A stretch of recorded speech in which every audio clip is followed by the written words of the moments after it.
Ako ay mag-a-apply na 'no, do'n sa Maisog. At Mhm. doon ko dadalhin itong usapin na ito at Yun. ipapaliwanag ko sa taong bayan kung gaano binababoy ang karapatan ng mamamayang Pilipino na malaman kung ano yung tunay na dahilan diyan sa PIDEA Leaks.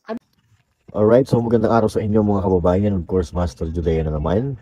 At welcome na naman dito sa ating panibagong upload, of course. At syempre, pasensya na kayo. As you can see, medyo madilim po ang ating background dahil tayo po ay nagka-camping ngayon. Weekend getaway tayo. At nandito tayo sa campground ngayon. At pagpasensyahan nyo na po, no? Ang aking boses medyo mahina dahil marami po ang nagka-camping dito. Baka mapagalitan po tayo. Alright, so but anyway, kahit nandito tayo sa camping, may signal naman kahit papaano, might as well ay mag-vlog na rin tayo. Kasi nanonood ako doon sa interview ni Jojo de Guzman kay ex-PDEA agent Jojo Morales. May narinig ako kasi doon na medyo nagustuhan ko.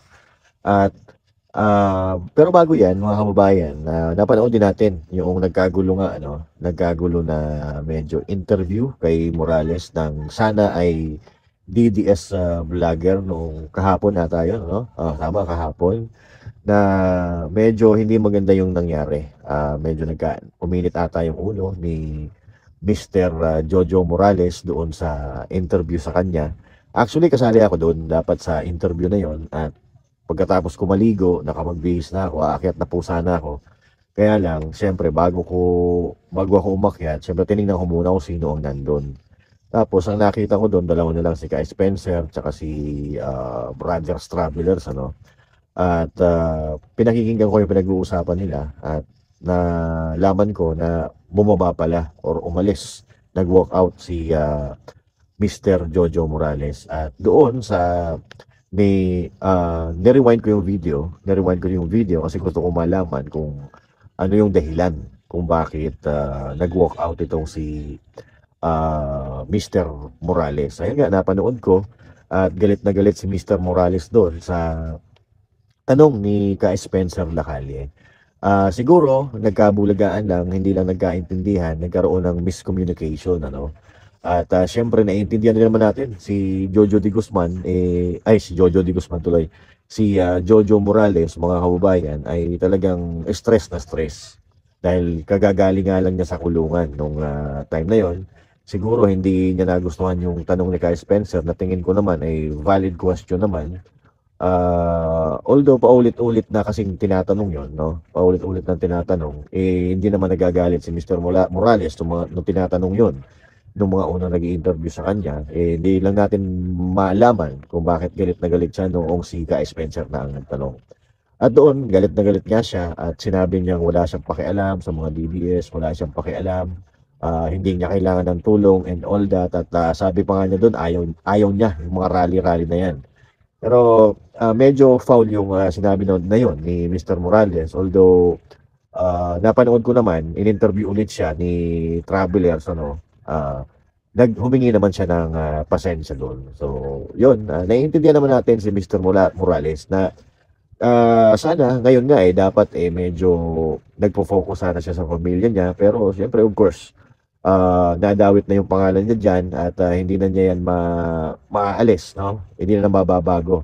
Yan na po talaga ang kapalaran ni Mr. Morales ngayon. Dawit na po siya, kasali na po siya dyan sa PIDEA Leaks na yan, ano? At doon, hindi ko lang nagustuhan yung sinabi ni Mr. Morales na hindi ko kailangan ng tulong, no? At alam naman natin na marami ang tumutulong sa kanya. Yun, medyo foul yun, baka ikasama ng loob noong mga tao na tumutulong sa kanya. Pero ako naiintindihan ko naman, siguro bugso ng damdamin at medyo nabigla rin siguro si Mr. Morales doon. Pero yun, nangyari na yun at at least kahit paano ay humingi naman siya ng dispensa noong in-interview sa ulit ni Travelers, ano.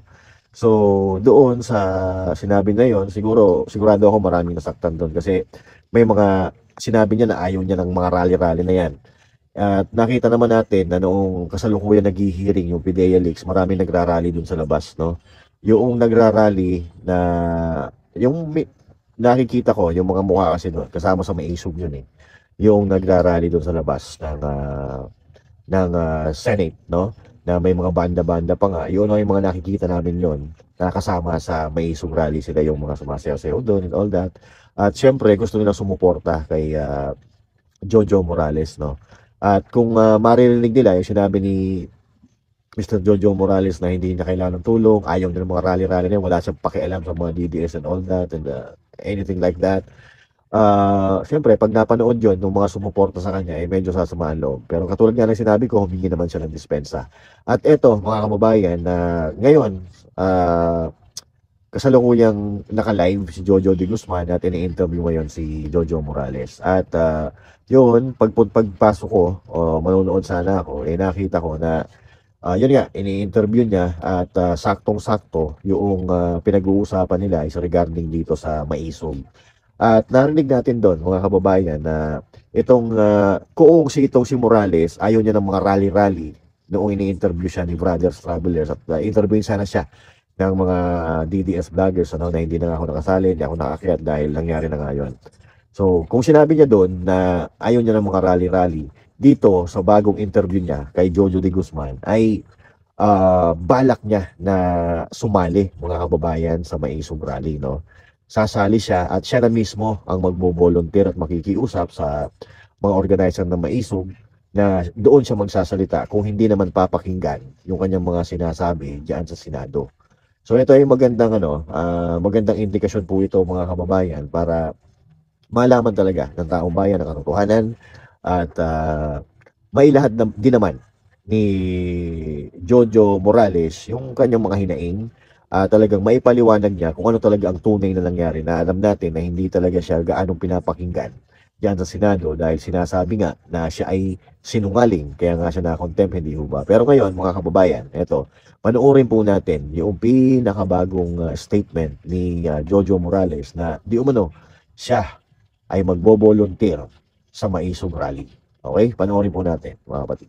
Ito. Nagkaroon ng bagong Senate leadership. Sabi nga ng pamilya nyo, ito na yung bayad. And then, biglang matitigil yung Senate hearing. As interviewed si Senator Jinggoy doon sa third floor. So ano yung masasabi nyo doon na parang medyo malabo na ata yung next na hearing? Alam nyo, nasa kanila naman yan eh. Oo, nasa kanila naman yan. Pero hindi ako titigil na kapag kaganyan itinigil sa Senado yan, ay ako ay mag-a-apply na doon sa Maisog. At doon ko dadalin itong usapin na ito at ipapaliwanag ko sa taong bayan kung gaano binababoy ang karapatan ng mamamayang Pilipino na malaman kung ano yung tunay na dahilan dyan sa PIDEA Leaks. Ano ba nilalaman ng mga dokumento? At sino-sino itong mga tao na nagtutulong-tulong para isuppress yung information na kinakailangang malaman ng taong bayan. Kaya ako, kung wala na yang walang mangyayari diyan sa Senate investigation, ako ay magbo-volunteer na sa Maisog. Yun! Doon ako magsasalita. At kung ako ay sinuppress yung pagkakataon na ipahayag yung aking damdamin, ay ito yung kahit ako kahit yung Maisog na yan para sa DDS o kung saan man. Walang kulay. Ako ay makikiusap sa kanila na diyan ako magsasalita. Diyan. That's good. Kung ako sinusuppress na magsalita o magtanong o anuman, makikiusap ako sa mga organizer ng Maisog na payagan nila ako na magsalita diyan. Actually, napakagandang sinabi mo yan na Sir Agent Morales. I think first time mong nasabi yan na sasali ka sa Maisog, no? Na pag ganyang sinusuppress ka kasi kailangan ka talaga ng boses mo. So ayun na nga, mga kababayan, at narinig nyo naman kung ano po yung mga lumabas sa bibig ni Mr. Morales na siya di umano ay sasali sa Maisog kung sakasakali na hindi pakikinggan or ititigil ang hearing regarding dyan sa PIDEA leaks dyan sa Senado, no? So wala na pong ibang wala na pong ibang way ito, wala na pong ibang direction, kundi mapupunta sa maisog talaga kung sakasakaling na ititigil or ititigil itong hearing, ay sigurado itong si Morales ay desidido na sumali talaga sa maisog. Pero tingnan natin mga kababayan kung ano yung mangyayari. Abangan natin ang mga susunod na kabanata kasi paiba-iba ang sitwasyon paiba-iba yung mga nangyayari, no? So pero sa tingin ko desidido na talaga itong si Mr. Morales na palabasin talaga ang katotohanan, at kung hindi siya pakikinggan ay parang hindi rin talaga mananahimik ito si Mr. Morales kasi nadawit na yung pangalan niya, nadamay na yung pamilya niya and all that. Kaya ito sa tingin ko naman may prinsipyo itong si Mr. Morales. So abangan na lang po natin ang mga susunod na kabanata kung saan po hahantong itong mga pangyayaring ito. At anyway, so maraming salamat po sa inyong panonood mga kababayan, at sana ay nag-i-enjoy kayo sa inyong weekend ngayong weekend na ito, kahit medyo may bagyo at dito nga medyo lumalakas na po ang ulan, pero wala namang problema. So magkita-kita po tayo muli sa mga susunod na live stream natin. Bukas uwi na rin tayo dahil medyo medyo may bagyo. Hindi na kami mag-i-extend dito, no? Hindi na kami mag-i-extend. Uwi na kami siguro bukas before lunch or after lunch. So, magkita-kita po tayo muli. Once again, my name is Master Judea. Say thank you. God bless you all. To God be the glory. Ingat po tayo lahat.